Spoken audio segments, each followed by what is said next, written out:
السلام علیکم ورحمۃ اللہ وبرکاتہ۔ سورہ آل عمران آیت نمبر 100۔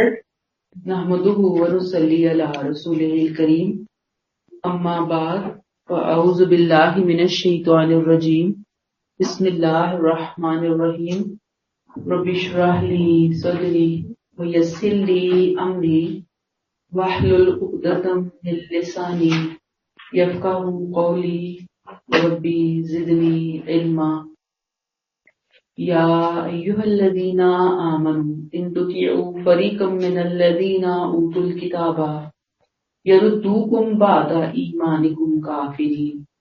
اے مومنو، اہل کتاب کا ہم تجزیہ پڑھ چکے، اس کی روشنی میں تم یاد رکھو گے بریکٹ کلوز کہ اگر تم نے اہل کتاب کے ایک گروہ کی بات مانی تو یہ تم کو تمہارے ایمان کے بعد پھر انکار کی طرف پلٹا دیں گے۔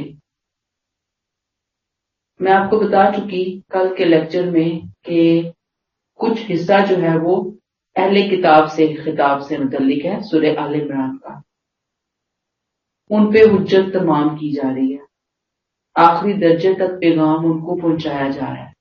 اب پھر یہاں سے آگے بات کا رخ مسلمانوں کی طرف پھیر دیا گیا ہے۔ انہیں کیا کہا جا رہا ہے کہ اگر تم نے ان اہل کتاب کی بات مانی تو یہ تمہیں دوبارہ کفر اور جاہلیت کے گڑھے میں گرا کریں گے، دھکا دے کریں گے، تمہیں کھینچ کر لے جائیں گے اپنے ساتھ۔ وہ گڑھا، وہ تاریکی، وہ جہنم کی آگ جس سے بچ کر تم اب اسلام اور ایمان کی روشنی کی طرف آئے ہو۔ اب اصل میں یہاں ایک بات اور ذہن میں رکھنے کی ضرورت ہے کہ جو کہا نا یا ایھا الذین آمنوا ان تطیعوا فریقا من الذین، فریقا من الذین، یہ جو فریق کا لفظ ہے نا اس کو تھوڑا سا آپ غور کیجئے گا۔ اللہ نے یہ نہیں کہا کہ اوت الکتاب جنہیں کتاب دی گی سب کی بات نہیں مانی، سب کو دھیان نہیں دینا، نہیں، یہاں کہا فریقم، ایک گروپ، اہل کتاب کا ایک گروپ۔ وجہ کہ ان میں حق پسند لوگ بھی موجود تھے، انصاف پسند لوگ بھی موجود تھے۔ قرآن نے صرف اسی گروپ کے بارے میں ہوشیار رہنے کا کہا جو اسلام کا دشمن ہے، ٹھیک ہے، تبھی کہا فریقم من الذین اوتوا الکتاب۔ وہ کیا کریں گے؟ یردوکم بعد ایمانکم کافرین، تمہیں تمہارے ایمان کے بعد پھر کفر کی طرف پلٹا دیں گے۔ یعنی تم ان کے بارے میں یہ سوچتے ہو کہ یہ تو اہل کتاب ہیں، اللہ کی طرف سے کتاب کے حامل ہیں، رسول نبیوں کو ماننے والے اپنے اپنے دور کے لوگ ہیں، یہ کس طرح کسی کو گمراہ کر سکتے ہیں، یہ کس طرح کسی کو ری ٹریک کر سکتے ہیں۔ تو یہاں یہ بتایا گیا ہے کہ ان کی یہ ساری دینداریاں جو ہے نا یہ رسمی ہیں، ڈھونگ رچائے ہوئے ہیں، یہ خود اصل میں دین کے پکے دشمن ہیں، کافر ہیں۔ اگر ان کی کوئی بات بھی سنی تو یہ تمہیں بھی اس کا منکر بنا کر چھوڑیں گے۔ آیت نمبر 101۔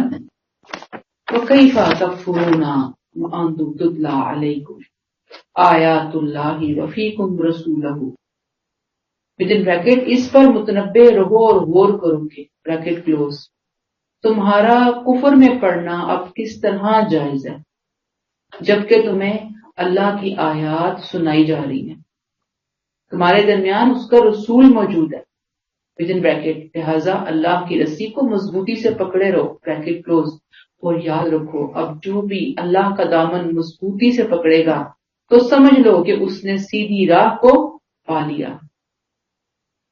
یعنی کفر اور ارتداد کی حالت تو اصل میں انسان کی بدبختی کی حالت ہے نا، یعنی کہ اگر وہ کفر کی طرف ہے، کفر میں جی اور مر رہا ہے، کفر میں اس کا اٹھنا بیٹھنا، اس کا اوڑھنا بچھونا، تو یہ اس کی بدبختی کی علامت ہے، اس کی شامت آنے والی ہے اصل میں۔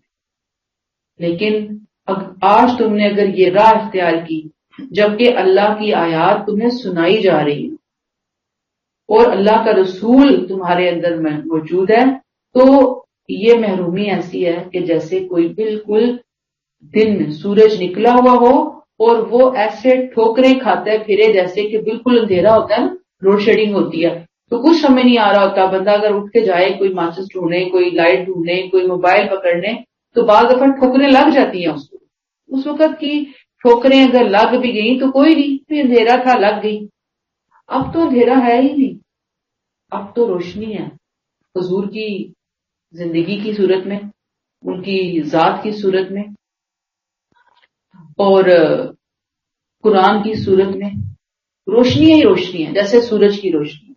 اب اگر کوئی بھٹکتا ہے، اب اگر کوئی ٹھوکر کھاتا ہے، اب اگر کوئی جہنم میں گرتا ہے تو وہ تو بدبخت ہے، اس کی شامت آئی کہ آئی. وَكَيْفَ تَكْفُرُونَ، کس طرح انکار کرتے ہو آپ نے؟ تمہاری ہمت، تمہاری جرت، تمہیں زیب کس نے کیسے دیا کہ تم انکار کرو؟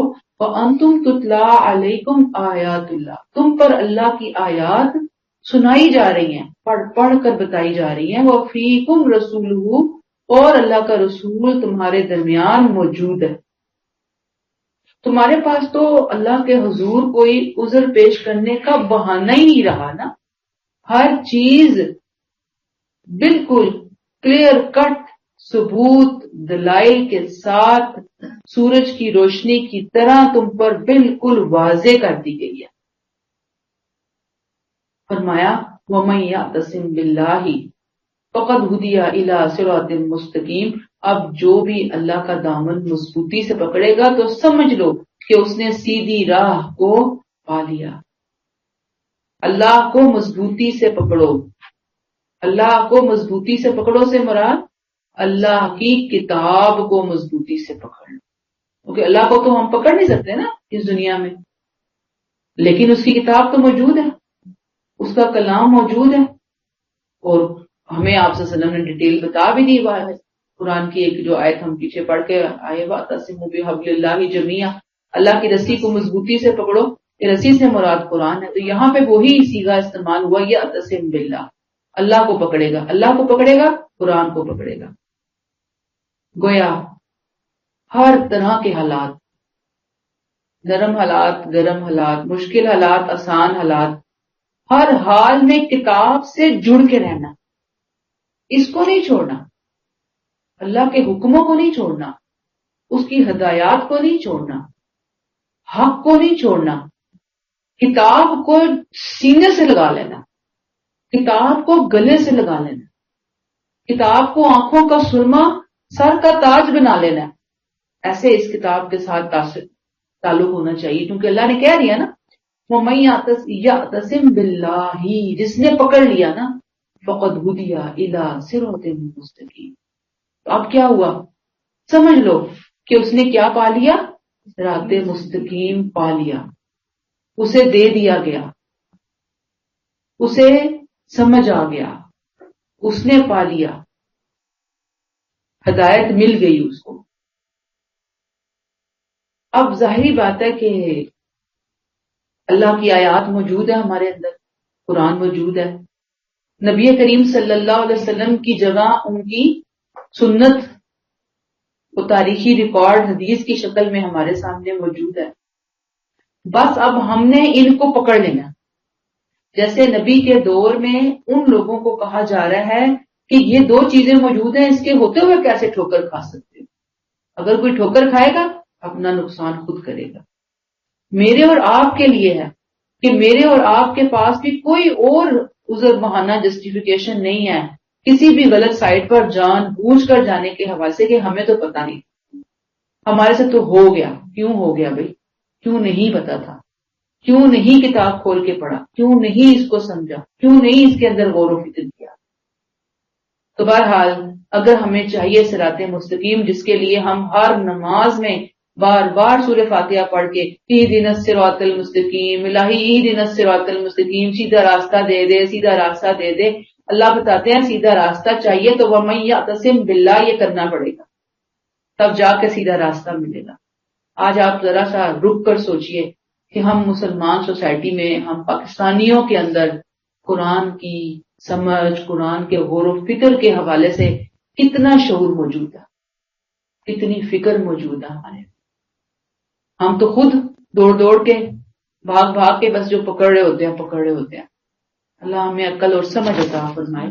آیت نمبر 102 یا ایھا الذین آمنوا اتقوا اللہ حق تقاتہ ولا تموتن الا وانتم مسلمون. اے ایمان والو اللہ سے ڈرو جیسے کہ اس سے ڈرنے کا حق ہے، اور دنیا سے رخصت ہو فوت ہو تو اس حال میں کہ اسلام پر رخصت ہو.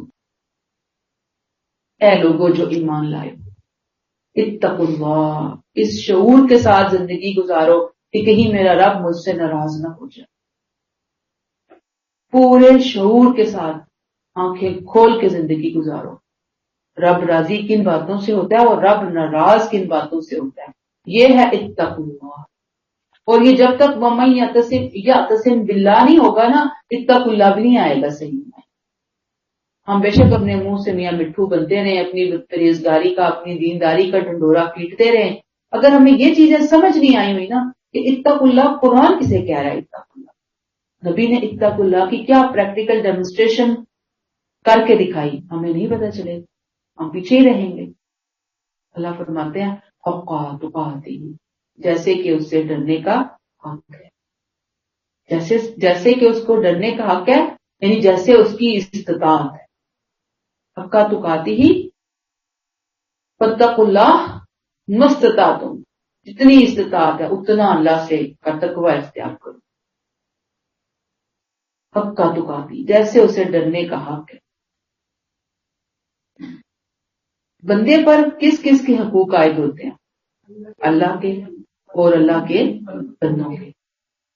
اللہ نے یہ جو حق ہمیں دیے، اللہ نے جو باتیں ہمیں دی، اللہ نے جو احکامات ہمیں دیے، اللہ نے جو اپنی حدود اور قیود بتائی، اس سب کو فالو کرنے میں کس کا فائدہ؟ ہمارا اپنا فائدہ ہے نا، پھر انسانیت کا بھی فائدہ اس کے، لیکن سب سے بڑھ کر فائدہ کس کا؟ ہمارا فائدہ ہے. تو یاد رکھیے کہ اللہ نے جو کچھ دیا وہ ہمارے اپنے فائدے کے لیے. اللہ کا اس میں کوئی ذاتی فائدہ کوئی نہیں. اللہ تو ہمارا فائدہ چاہتا ہے. وہ بہت مہربان ہے، وہ ہم سے بہت پیار کرنے والا ہے. اسی لیے اس نے رسولوں کو اٹھایا، نبی آخر الزماں کو بھیجا، پھر آخری کتاب اپنے کلام کو بھیجا، اور پھر ہمیں چن لیا کہ یہ لوگ تمہیں بنا دیا اس امت کے اندر، جنہیں بیٹھے بٹھائے آنکھیں کھلنے کے ساتھ ہی قرآن مل گیا، اپنے گھروں میں اپنی الماریوں میں پڑا ہوا قرآن مل گیا. یہ اللہ کا احسان ہو گیا. پھر آپ دیکھ لیجئے کہ اللہ ہر جگہ ہماری نگرانی کر رہا ہے، ہر جگہ، ایون دل میں آنے والے خیالات تک بھی اللہ کے نوٹس میں چھپے ہوئے نہیں ہیں.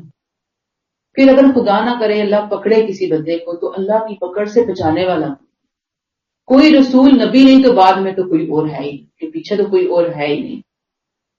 تو یاد رکھیے اتقوا اللہ میں یہ ساری باتیں آئیں گی، یہ جو بھی میں نے آپ کو بتائی نا کہ تقوی ہماری استطاعت کے مطابق ہم سے ڈیمانڈ کیا جا رہا ہے. تقوی کیا ہے؟ ہمیں اس بات کا یقین ہو، شعور ہو کہ اللہ کے جو حقوق ہیں وہ کسی اور کے نہیں ہیں. اللہ نے جو حدود اور قیود اور جو سزائیں مقرر کی ہیں وہ بندوں کے فائدے کے لیے، دنیا اور آخرت کے فائدے کے لیے، میرا فائدہ ہے اس کے لیے. تیسری بات، اللہ ہر چیز کو جانتا ہے، ایون دل میں آنے والے خیالات کو بھی جانتا ہے. چوتھی بات کہ اللہ اگر پکڑے بندے کو اس کی حرکتوں پہ تو اس کو دنیا آخرت میں کوئی اس سزا سے بچانے والا نہیں ہے. یہ ہے خدا سے ڈرنے کا ایک مفہوم، یا یوں کہہ لیں کہ کچھ آسپیکٹس، پہلو اس کے. جب تک ہمیں یہ چیزیں سمجھ نہیں آئیں گی ہم اللہ سے ڈر ہی نہیں سکتے. اور جو ڈرے گا نہیں وہ حق کیسے ادا کرے گا؟ حق ادا کرنے کے لیے چیزوں کو جاننا، سمجھنا، انڈرسٹینڈ کرنا ضروری ہے، اس کے بعد ہی فرق پڑے گا. بہت سے لوگ انسانوں سے ڈر کر اللہ کا حکم چھوڑ دیتے ہیں. پتہ ہے نا آپ کو، انسانوں سے ڈر لگ رہا، لوگ کیا کہیں گے. ان کو بار بار بتایا جائے بھی قرآن میں تو یہ بات نہیں لکھی، نبی نے تو یہ نہیں فرمایا، آپ کیسے کہہ رہے ہیں؟ تو لوگ کیا کہیں گے، ہم تو مدتوں سے یہ کرتے چلے آئے ہیں، ہمارے معاشرے کی، ہماری برادری کی، ہمارے خاندان کی یہ روایات ہیں، یہ رسمیں ہیں، کیسے چھوڑیں ہم ان کو؟ بھئی اللہ ناراض ہو جائے، بے شک لوگ نہ ناراض ہوں ہم سے. تو یہاں بتا دیا کہ اللہ کی مخالفت اور لوگوں کی مخالفت اور اللہ کے غضب میں زمین آسمان کا فرق ہے. اللہ ناراض ہوا نا تو کوئی نہیں بچا سکے گا. لوگ ناراض ہوئے تو اللہ ان کی جگہ کسی اور کو کھڑا کر دے گا, اللہ ان کے دلوں کو پھیر دے گا. اور اگر نہ بھی ہوا کوئی سزا ان کے ہاتھوں سے مل بھی گئی تو کوئی اتنی بڑی سزا نہیں, دنیا کا ہی معاملہ ہے نا. تو یہ لوگوں کو فرق کرنا ضروری ہے کہ لوگوں سے نہیں ڈرنا, اللہ سے ڈرنا ہے. اور کیسے ڈرنا ہے؟ جیسے کہ اس سے ڈرنے کا حق ہے. اور فرمایا وَلَا تَمُوتُنَّ إِلَّا وَأَنْتُمْ مُسْلِمُونَ, اور تمہاری موت نہ آئے مگر اس حالت میں کہ تم مسلمان ہو. یعنی یہ جو اللہ سے ڈرنے کا معاملہ ہے, اللہ کی بات ماننے کا معاملہ ہے, یہ کوئی وقتی معاملہ نہیں ہے, تھوڑی دیر کے لیے نہیں ہے, اس میں بریک کوئی نہیں ہے, یہ ساری زندگی کا معاملہ ہے. یاد رکھ لیجیے کیا کہا, وَلَا تَمُوتُنَّ إِلَّا وَأَنْتُمْ, مرو, جب تم مرو تو مرو بھی اس حال میں, دنیا سے رخصت بھی اسی حال میں ہو کہ تم تقوی والے ہو, مسلمان تقوی والے ہو.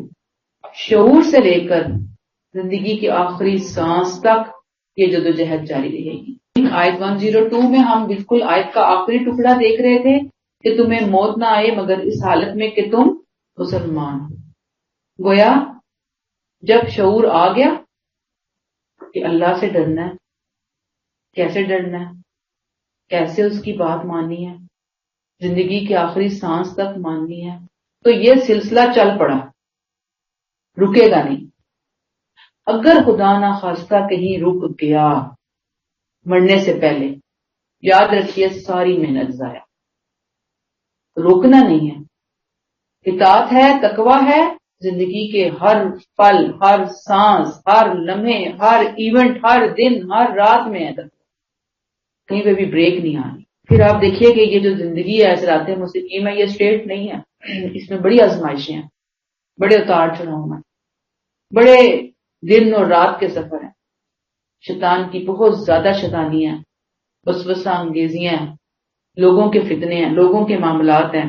اب جو اپنا ایمان اسلام بچاتا ہوا منزل پر پہنچا, گویا اس نے اپنا آخری مقام, آخری انجام بہترین بنا لیا. یعنی ان سارے اپس اینڈ ڈاؤن سے جو سلامتی سے نکل گیا نا, وہ کامیاب ہو گیا.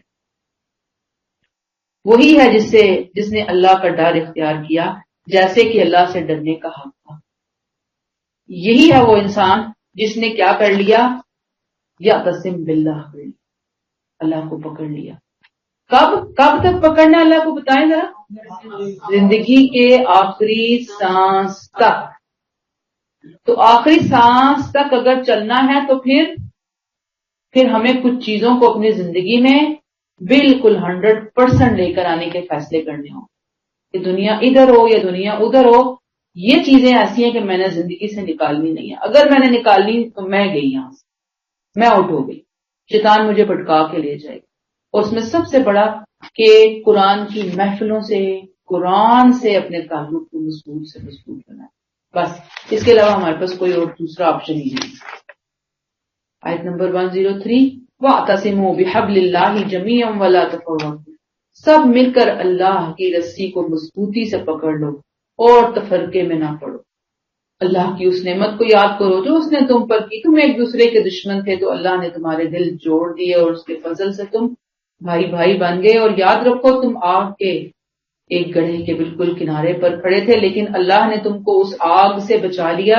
اس طرح اللہ اپنی ہدایات تمہارے لیے واضح کرتا ہے تاکہ تم ہدایت پر رہو.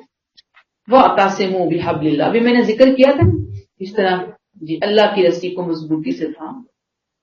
رسی سے مراد نبی کریم صلی اللہ علیہ وسلم کی حدیث کا مفہوم ہے کہ یہ رسی آسمان سے زمین تک ہمارے اور اللہ کے درمیان تنی ہوئی ہے. ایک واسطہ ہے ہمارے اور ہمارے رب کے درمیان, ایک کنیکشن ہے, ایک وسیلہ ہے. وَاعْتَصِمُوا بِحَبْلِ اللَّهِ جَمِيعًا, جميعا سارے مل کر پکڑو, ہر حال میں پکڑو, کسی حال میں اس کو نہیں چھوڑنا. چھوڑنے کا رسک لے ہی نہیں سکتے, کیونکہ چھوڑا نا تو بہت زیادہ امید ہے کہ پھر شیطان اپنے راستے پہ لے جائے گا. پھر وہاں سے واپسی ہو نہ ہو ہمیں کچھ پتہ نہیں. لہذا چھوڑنا نہیں ہے، پکی قسم ڈالنے خود کے اوپر. وَاعْتَصِمُوا بِحَبْلِ اللَّهِ جَمِيعًا، اور ایک آدمی نے نہیں پکڑنا، سب نے مل کر پکڑنا، اکٹھے ہو کر پکڑنا، مضبوطی کے ساتھ پکڑنا. اب آپ مجھے بتائیں مضبوطی کے ساتھ پکڑنے سے مراد کیا ہے؟ اللہ کی کوئی رسی نظر آ رہی ہے لٹکی ہوئی، ہم اسے مضبوطی سے پکڑیں، کیا مراد ہے اس سے؟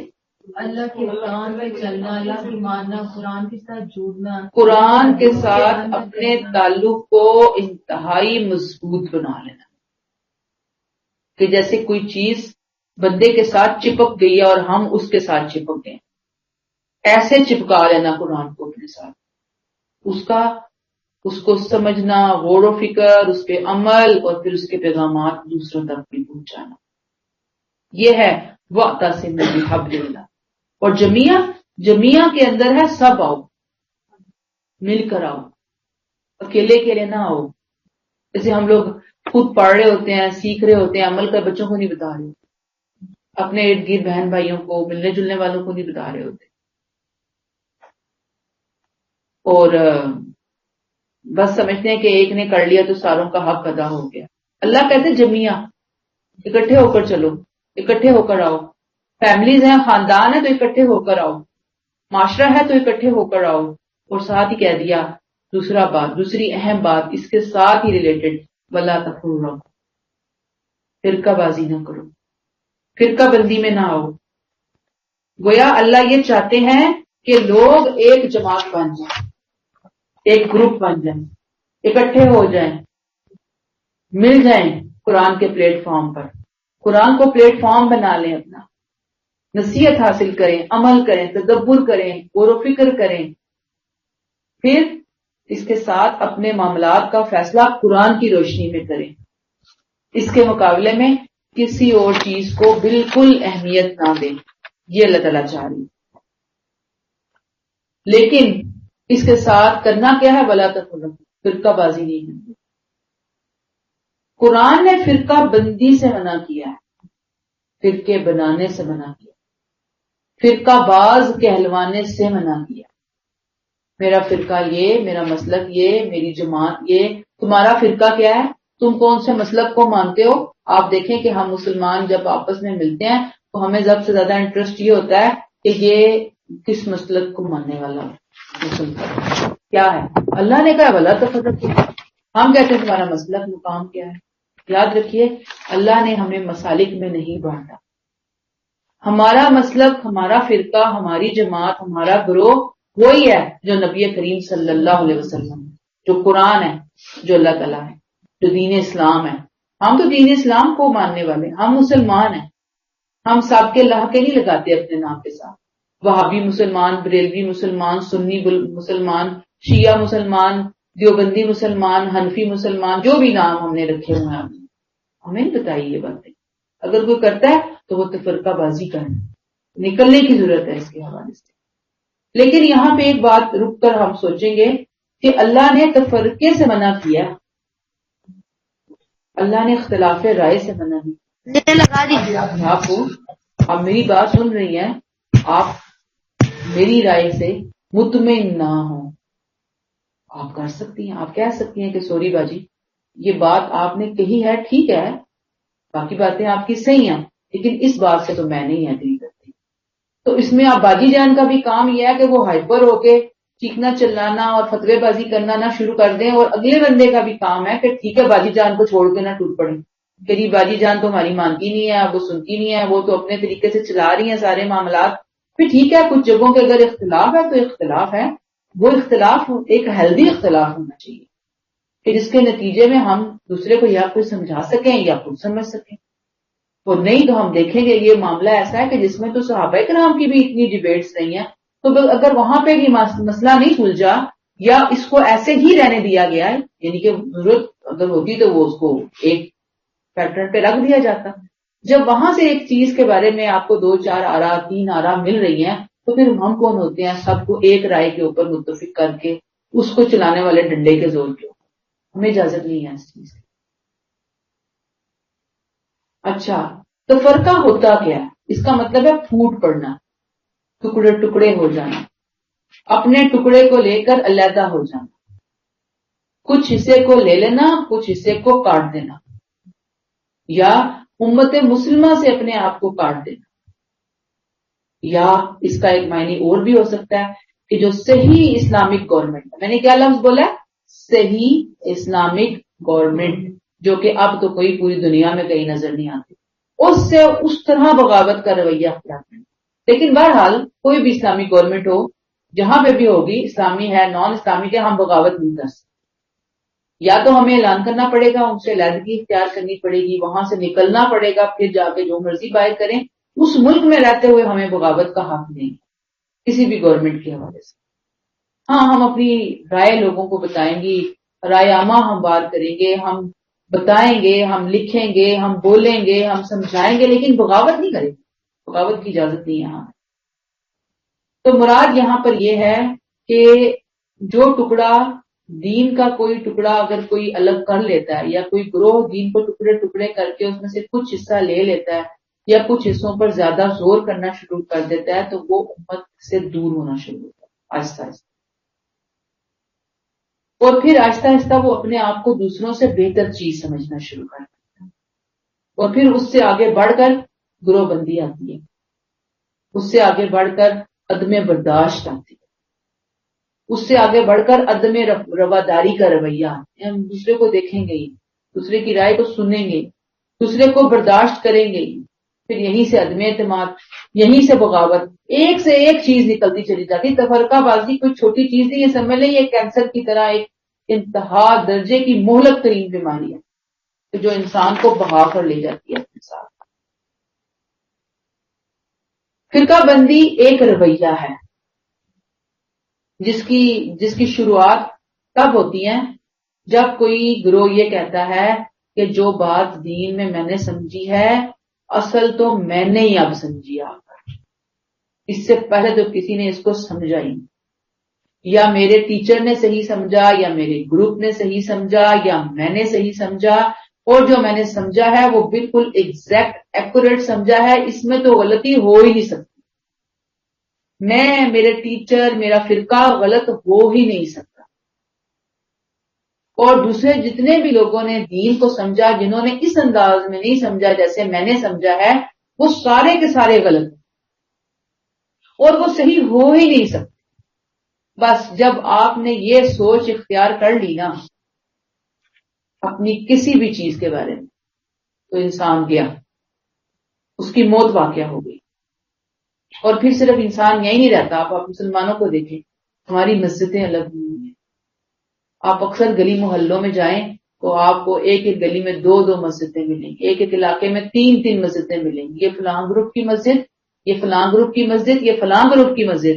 مجھے آپ بتائیے، اللہ کہہ رہے ہیں وَلَا تَفَرَّقُوا، یہ جو گروپنگ کے اندر مساجد بنائی گئی، یہ اللہ کو جا کر آخرت میں جواب دینا، اکٹھے ہو کر نماز نہیں تھے پڑھ سکتے؟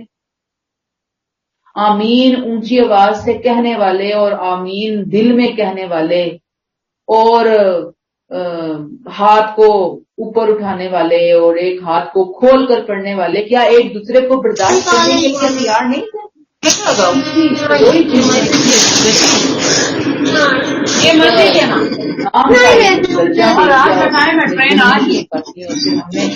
مسجدوں سے لوگوں کو فائدہ یقین کیجیے کہ لوگوں کو نکالا جاتا ہے اس چیز کی، آپ نہیں یہاں پہ نماز پڑھی، آپ تو فلاں فرقے کے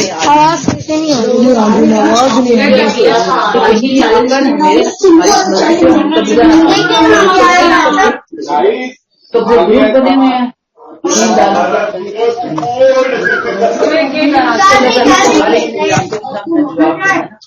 کیسے جواب گویا مسجدیں الگ کرنے سے جہاں نماز کا ٹائم آ رہا ہے آپ نماز پڑھیں، جہاں وقت ملا۔ یہ کیا عجیب، وہاں کی مسجد ہے وہاں نہیں پڑھنی، وہاں کی مسجد ہے وہاں نہیں پڑھنی، یہ کیوں بھائی؟ مسجد تو اللہ کا گھر ہے، کسی مولوی کی جاگیر تھوڑی ہے، کسی فرقے کی جاگیر تھوڑی ہے کہ انہوں نے اگر اپنی اپنی جاگیریں بنا لیا تو وہ جواب دیں گے، ہمیں کیا ضرورت پڑی؟ بچوں کو بھی سمجھ، نماز پڑھو بیٹے اور گھر واپس۔ فالتو باتوں میں الجھنے کی، وہاں پہ بیٹھ کے پھر لوگ اگر کوئی اس طرح کی تقریریں ہو رہی ہوتی ہیں نا ممبروں سے، یہ ہے وہ ہے فلاں ہے، سنو نا بھائی آج نماز پڑھنے میں کوئی حرج نہیں۔ ہاں آپ ڈھونڈیں، اچھی مسجد ضرور ڈھونڈیں جہاں پہ مولوی صاحب کوئی ایک ہیلدی ایشوز پہ بات کرتے ہیں، لوگوں کو اچھی باتوں کی طرف توجہ دلاتے ہیں، لوگوں کے اعمال میں بہتری لانے کی کوشش کر رہے ہوتے ہیں، لوگوں کو واقعتاً اللہ سے جوڑ رہے ہوتے ہیں کچھ نہ کچھ لوگ۔ اگر ایسی مسجد مل جائے نا ان کو بہت اچھی بات، نہیں ملتی دن میں کہیں بھی انسان کو، خاص طور پہ مردوں کو موقع مل سکتا ہے، نماز پڑھیے، کوئی حرج کی بات نہیں ہے۔ بس آلتو فالتو باتوں شامل، وہاں سے پھر انسان خاموشی کے ساتھ اپنی نماز پڑھے اور اٹھ دیش کی لیا رکھ دے وہاں۔ اللہ کیا کہتے ہیں؟ وَاذْكُرُوا نِعْمَتَ اللَّهِ عَلَيْكُمْ، اللہ کی اس نعمت کو یاد کرو جو اس نے تم پر کی۔ اذ کنتم اعداء، تم کون تھے؟ ایک دوسرے کے دشمن تھے۔ فألف بین قلوبکم، تو اللہ نے تمہارے دل جوڑ دیے۔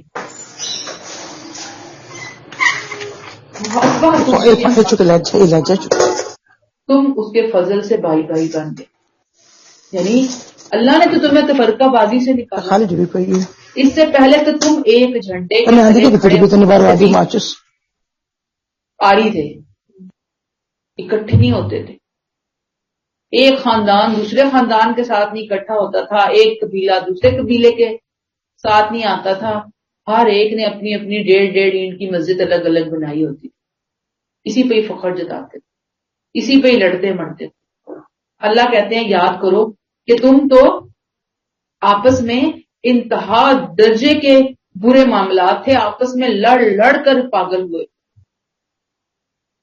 کہا جاتا ہے کہ ایک ایک بات پہ ان کی جنگیں ہوئی نا، چھوٹی سی بات ہے کہ تو نے اپنا گھوڑا آگے کیوں دوڑایا، تو نے پانی کیوں پلا دیا، پہلے میری باری تھی پانی پلانے۔ 50 60 سال تک جنگیں ختم نہیں ہوئی، شدید قتل و غارت، شدید خون خرابہ، ایسے یہ عادات جب نبی کریم صلی اللہ علیہ وسلم تشریف لائے۔ اللہ کہتے ہیں فَأَلَّفَ بَيْنَ قُلُوبِكُمْ، اللہ نے تمہارے دلوں کو جوڑ دیا، اللہ نے محبت ڈال دی تمہارے اندر۔ اللہ نے محبت کیسے ڈالی، اللہ نے دلوں کو جوڑا کیسے، آپ بتائیں ذرا، ایک لفظ بتائیں اللہ نے کس چیز کے ذریعے جوڑا ہے؟ قرآن کے ذریعے۔ نبی قرآن لے کر آئے، قرآن کے یہ حکم تھے، قرآن کی یہ باتیں تھیں، جب انہوں نے مانا پھر فل مانا، پھر دل جڑ گئے، پھر محبتیں پیدا ہو گئی۔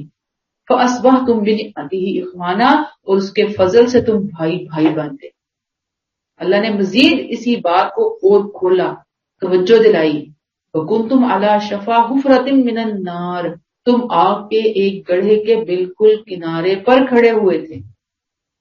کہاں کھڑے ہوئے تھے؟ اپنی ان حرکتوں کی وجہ سے آگ کے گڑھے کے کنارے کھڑے ہوئے تھے، گرنے والے تھے۔ پھر کیا ہوا؟ فَأَنقَذَكُم مِّنْهَا، اللہ نے تمہیں اس آگ میں گرنے سے بچا لیا، قرآن کی وجہ سے، اپنے کلام کی وجہ سے۔ یہ اس احسان عظیم کی یاد دہانی جو قرآن کے ذریعے عربوں پر ہوا۔ میں نے آپ کو بتایا نا کہ مذہب بھی نہیں تھا نا ان کے درمیان پہلے، ہر قبیلے کا اپنا ایک دیوتا ہوتا تھا، ہر قبیلہ اپنے اپنے بت کو پوجا کرتا تھا۔ پھر میں نے آپ کو بتایا سیاست میں بھی وہ ہر وقت لڑتے جھگڑتے رہتے تھے۔ قرآن نے کہا کہ یہ رسی، قرآن آیا اللہ نے کہا یہ رسی پکڑ، اکٹھے ہو کر پکڑ لو، تفرقے میں نہ پڑو۔ اب انہوں نے سب اس وقت جو مسلمان تھے ان کو ایک رشتے میں پرو دیا، جیسے کسی کو موتی بکھرے ہوئے ہونا تو ان کو ایک لڑی میں پرو کر باقاعدہ خوبصورت سا ہار بنا دیا جاتا ہے۔ تو قرآن نے ان کو پرو دیا اور ان کو کہا کہ اب آ جاؤ اور اس پلیٹ فارم سے تم نے ہٹنا نہیں، ہلنا نہیں ہے۔ گویا وہ جو ایک دوسرے کے جانی دشمن تھے اب وہ ایک دوسرے کے جگری دوست بن گئے۔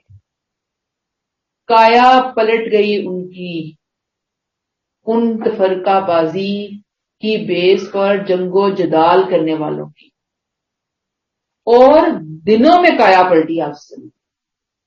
آپ دیکھیں نا مکی دور، 13 سالہ مکی دور ہے، مدینہ میں آتے ہیں تو کس قدر متحد اور یونائٹڈ ہے آپس میں، کایا پلٹی نا ان کی۔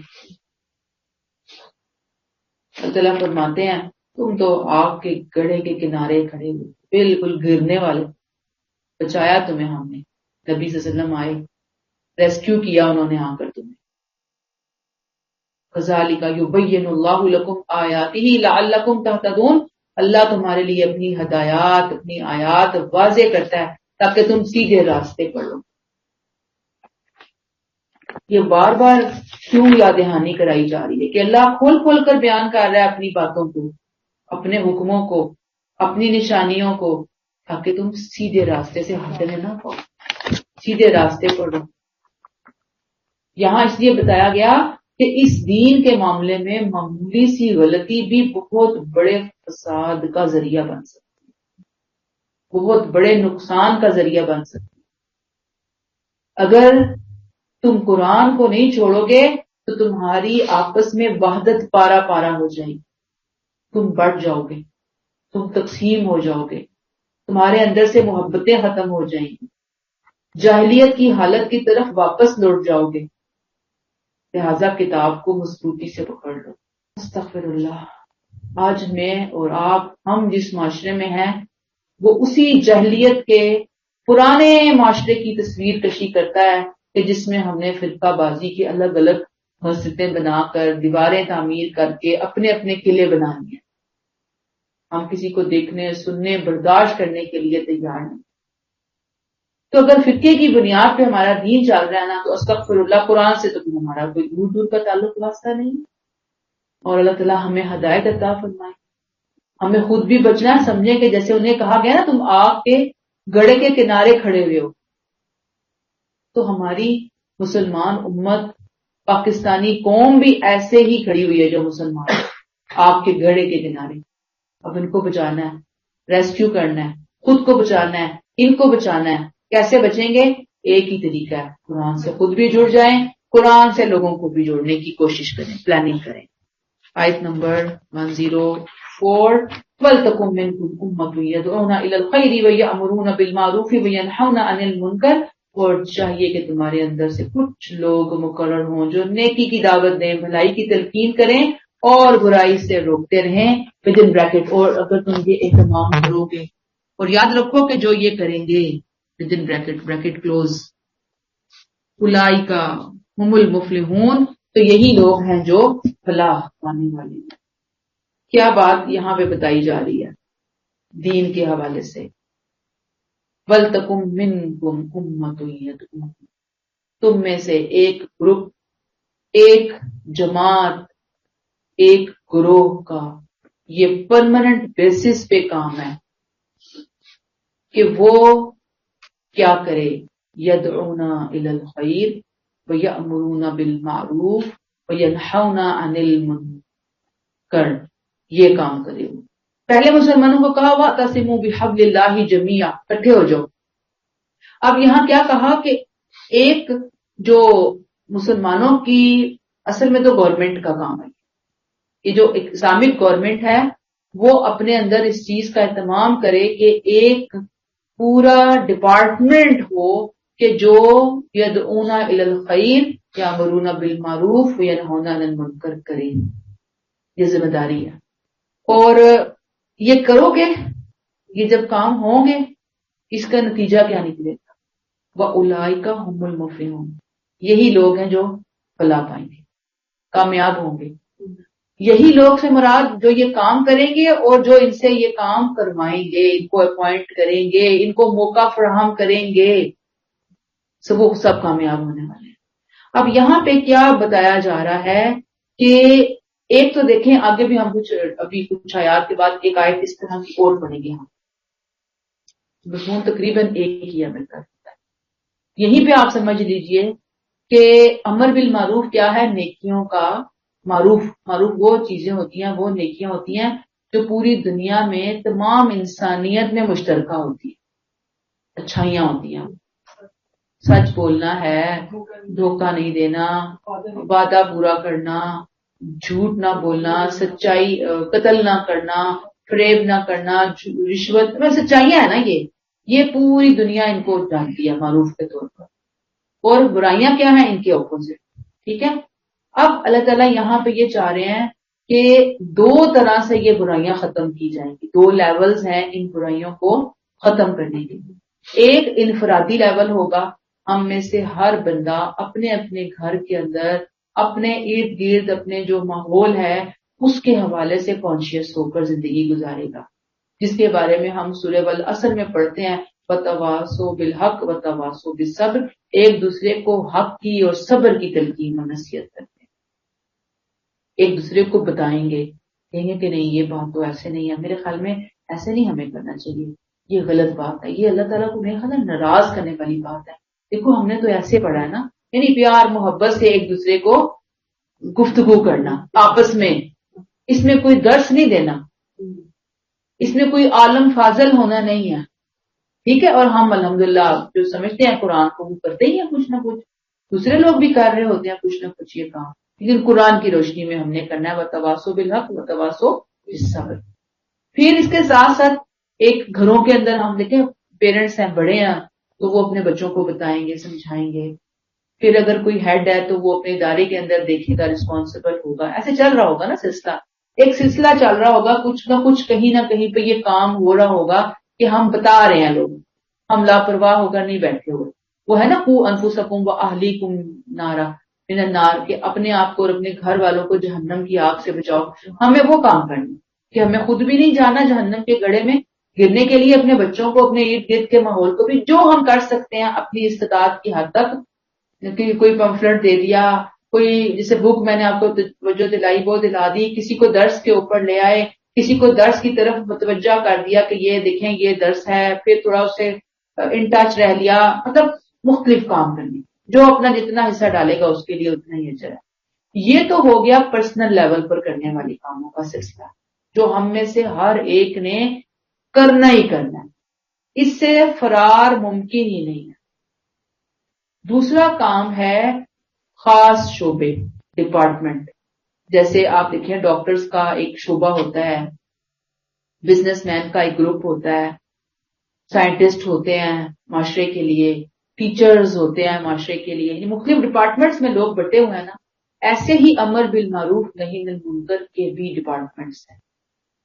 اب یہ ڈپارٹمنٹس کون سے ہیں؟ بہت اچھا، ہمارے لوگ مختلف بات کرتے ہیں کہ نہیں یہ ایک علیحدہ سے شعبہ ہوگا جس سے اس کا کوئی نام رکھ دیا جائے گا، پھر وہ یہ کام کریں گے. کچھ نے کہا کہ نہیں، یہ کام کوئی علیحدہ سے گروپ نہیں کریں گے، یہ کام مسجد کے ممبروں سے ہوگا. وَيَأْمُرُونَ بِالْمَعْرُوفِ يَدْعُونَ إِلَى الْخَيْرِ، یہ کام ہمارے مولانا حضرات کریں گے، لوگوں کو بلائیں گے، لوگوں کو سمجھائیں گے، لوگوں کو پازیٹیوٹی دیں گے، لوگوں کو ایکسٹریمزم سے بچنے کا کہیں گے. ٹھیک، یہ ان کے کرنے کا کام ہے اصلاً. سیکنڈ، ینہون عن المنکر، کچھ نہ کچھ وہ بھی بتا رہے ہیں وہاں پہ علامہ جو ہمارے اسکالرز ہیں، وہ بتا رہے ہیں بھئی یہ کرنا ہے یہ نہیں کرنا، ایسے ہوگا ایسے نہیں ہوگا، بتائیں گے. پھر پراپر ہاتھ سے جو روکنے والا معاملہ ہے وہ پولیس کے ڈپارٹمنٹ میں ہے، پولیس روکے گی اس معاملے کو، جی ایکشن لیا جائے گا، قانون کی پھر عملداری ہوگی. قانون سزائیں پھر ان کے لیے ہوں گی کہ جو بالکل کہتے ہیں ڈنڈے کے پیر ہوتے ہیں، مان کر ہی نہیں دیتے، پھر قانون ان کے اوپر حرکت میں آئے گا. تو یہ کام کرنے ہوں گے، یہ خدمت ہوگی، اور پھر انہی کے ذریعے لوگوں کو سیدھے راستے پر اکٹھا کیا جائے گا. جب یہ تین کام کریں گے نا، یاد رکھیے یہی کیا ہے، وَأُولَئِکَ هُمُ الْمُفْلِحُونَ فلاح پانے. اگر سلیبس میں قرآن کو ٹاپ پریورٹی پہ رکھا ہوا ہے، اگر قرآن نہیں ہے تو پھر وہ کوئی بھی جماعت ہے، ہم کیا کر سکتے ہیں؟ سمجھ آنی چاہیے بندوں کو قرآن کی انڈرسٹینڈنگ، قرآن کے ساتھ جوڑنا. قرآن ان کا سلیبس ہے تو وہ ٹھیک ہے، ہم اس کے ساتھ چلیں گے. جو نہیں ہے پھر اس کے ذرا سائڈ پہ ہٹ جائے. اب میں نے کہا کہ کیونکہ گورنمنٹس نہیں کر رہی، لوگوں نے اپنے اپنے اون پہ یہ کام کرنا شروع کیا. اصل میں یہ ذمہ داری کس کی ہے؟ گورنمنٹ کی. اب انڈونیشیا، ملائیشیا وغیرہ پہ چلے جائیں آپ، وہاں پہ اتنا بہترین ایک اسلام کا انوائرمنٹ ہے نا، اس کی وجہ یہ ہے کہ گورنمنٹ نے یہ سارے جمعے کے خطبے یہ وہ سب اپنے کنٹرول میں رکھے، اور ایک صحیح بیلنسڈ انہوں نے اپنے وہ جو علماء ہیں ان کی ٹریننگ کر کے ان کو بیلنس کیا ہوا. وہ اس بات کے اگینسٹ کچھ بول ہی نہیں سکتے. کوئی اپنی اپنی ڈیڑھ دین کی مسجد بنا ہی نہیں سکتا. جو بندے بات کریں گے گورنمنٹ کی طرف سے ریٹن درسز ہوتے ہیں, انہیں اس پہ وہ اتنا ہی بولنا ہے جتنا لکھا ہے, ہٹ کے نہیں بولیں گے. پورے ملک میں ایک جیسی آواز ہے, ایک جیسی فضا ہے. اصل تو یہ ہے نا کرنے کا کام. یہ جو ہمارے ہاں گروپنگ کے اندر کام ہو رہا ہے, پھر ہر ایک کے اپنے طور طریقے ہیں. اکثر اللہ معاف کرے چندے لینے کے لیے, فنڈز جنریٹ کرنے کے لیے کام ہو رہے ہوتے ہیں, لوگوں کو بیوقوف بنانے کے لیے کام ہو رہے ہوتے ہیں. بہتر یہی ہے کہ آپ دیکھیں کہ ایک سلیبس کس کا قرآن ہے, جس کے سلیبس میں کہاں قرآن کو وقت دیا جا رہا ہے, کہاں قرآن پڑھایا جا رہا ہے, کہاں قرآن سیکھا سکھایا جا رہا ہے. آپ آئیں, جوائن کریں ان کو. یہاں پہ ایک آخری بات یہ کہ عام بندے کو بذریعہ جبر روکنے کا حق نہیں ہے. ہم صرف اس کو بتائیں گے, سمجھائیں گے. اور معروف سے یہ مراد نہیں ہے طالبان والا دین کہ ڈنڈا ہاتھ میں پکڑ لیا, خبردار کسی نے داڑھی مونڈی, خبردار کسی نے شیو, خبردار کسی نے چہرہ کھولا, خبردار کسی نے یہ فلاں کام ایسے کیا. ایسا اسلام نہیں ہمیں بتانا. گورنمنٹ بھی اگر کرے گی امر بالمعروف نہی عن المنکر تو وہ بھی تمیز طریقے, شائستگی, حدود اور قیود کے اندر کرے گی. یہ ڈنڈا جو چلانے والا معاملہ ہے نا, یہ گورنمنٹ کو بھی اجازت نہیں. دو چیزیں ہیں جہاں گورنمنٹ کوئی ایکشن لے گی. وہ کیا ہے کہ لوگ اگر زکوٰۃ نہیں دیں گے اور لوگ اگر نماز باجماعت کا اہتمام نہیں کریں. ٹھیک ہے نا. اس کے علاوہ گورنمنٹ کو بھی رائٹ نہیں بنتا. وہ توجہ دلائے گی, وہ سمجھائے گی, وہ مختلف قسم کے رولز بنائے گی, اس کے اوپر کچھ سزائیں بھی مقرر کر سکتی ہے. لیکن یہ نہیں کہ ہر جگہ پہ لوگ کھڑے ہو جائیں ڈنڈا لے کے, ڈنڈا بردار ٹورسٹ آ گئے جناب, انہوں نے ہیپی نیو ایئر کے فنکشنز ہو رہے تھے, انہوں نے وہ توڑ پھوڑ کی, وہاں پہ آگے کے ہر ایک کو ناپو چنے چکوا دیے. ایسے نہیں ہے.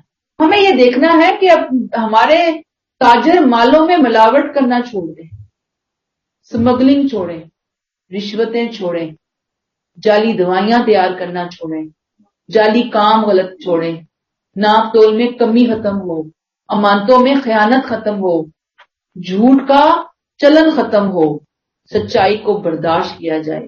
غیبتیں, بہتان, اسکینڈلائز کرنا, یہ ہمارے علماء کے ٹاپکس ہونے چاہیے کہ جن کے اوپر بات ہو, بار بار اچھے طریقے سے بات ہو, لوگوں کو بتایا جائے یہ کام, یہ کام, یہ کام, اس سے نہیں ہٹنا, اس سے نہیں ہٹو گے تو مارے جاؤ گے, ہٹو گے تو مارے جاؤ گے. کوئی تمہارے پاس بچنے کی راہ ہی نہیں ہے. اب ہم کیا کرتے ہیں, بچنے کی 100 راہیں بتاتے ہیں کہ بھئی اتنی اسمگلنگ کر رہے ہو, درمیان سے 10 لاکھ 15 لاکھ روپیہ نکالو, اللہ کے راستے میں دو, کسی کو حج کراؤ, عمرہ کراؤ, لوگوں کے اندر بانٹو, غریب غرباؤں کے اندر, تمہاری جنت پکی ہے. تو جب ہم جنت کی لوریاں دیں گے اس طرح سے تو لوگوں کی کوئی اصلاح نہیں ہوگی. حق کے ساتھ, شائستگی کے ساتھ بات کو بیان کرنا ہے.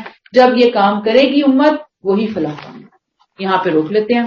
سبحانک اللہم و بحمدک, نشہد ان لا الہ الا انت, نستغفرک و نتوب الیک. السلام علیکم و رحمۃ اللہ وبرکاتہ.